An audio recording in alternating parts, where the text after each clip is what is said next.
রংপুরে ব্র্যাক কৃত্রিম প্রজনন এন্টারপ্রাইজের সিমেন্ট ব্যবহার করে উৎপাদিত গবাদি প্রাণীর জাত উন্নয়নের মাধ্যমে দুধ ও মাংসের উৎপাদন বৃদ্ধির লক্ষ্যে বাছুর প্রদর্শনী ও পুরস্কার বিতরণী মেলা অনুষ্ঠিত হয়েছে।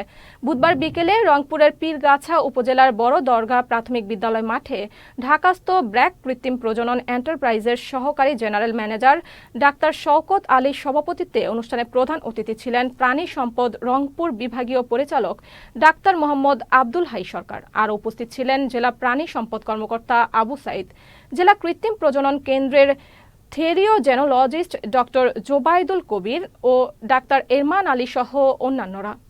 এখন পর্যন্ত ব্র্যাক কৃত্রিম প্রজনন এন্টারপ্রাইজ কর্তৃক যে ইনসেমিনেশন এখনও করতেছি এবং এর দুধের রেজাল্ট খুবই ভালো। আমার এভারেজ প্রোডাকশন কিন্তু প্রথম বাতে প্রত্যেকটা গাভী 20+ থাকে। আপনারা জানেন যে ব্র্যাক কৃত্রিম প্রজনন এন্টারপ্রাইজের উদ্যোগে আজকে এই বাছুর প্রদর্শনী মেলা এই রংপুরের পীরগাছা এখানে অনুষ্ঠিত হচ্ছে।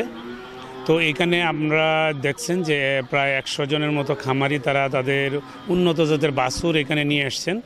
এর মাধ্যমে আমরা খামারিকে একটা মেসেজ দিতে চাই, কয়েকটা মেসেজ। একটা হলো যে এই উন্নত জাতের বাছুর উৎপাদন হয়েছে উন্নত জাতের সিমেন্ট দ্বারা। তো ব্র্যাক সারা বাংলাদেশে উন্নত জাতের সিমেন্ট সরবরাহ করছে। দুধ এবং মাংস বৃদ্ধির জন্য আমাদের সরকারি পর্যায় থেকে আমরা অনেক আগে থেকেই কৃত্রিম প্রজনন করছি। সম্প্রতি এটার আওতা বাড়ানোর জন্য আমরা বেশ কিছু বেসরকারি সংস্থাকে আমরা রেজিস্ট্রেশন দিয়েছি। তার মধ্যে ব্র্যাক হচ্ছে মানে আমাদের অগ্রপথিক আর কি। এই বিষয়ে তারা তাদের যে স্বেচ্ছাকর্মীর মাধ্যমে তারা এটা সারা দেশেই, রংপুর সহ সারা দেশেই এই প্রজনন কার্যক্রম অব্যাহত রেখেছে। আজকে যে আসলে প্রদর্শনীটি করা হচ্ছে এটা হচ্ছে যে যারা এখনও এর আওতায় আসেনি তারা আসলে এর সুফলটা দেখবে।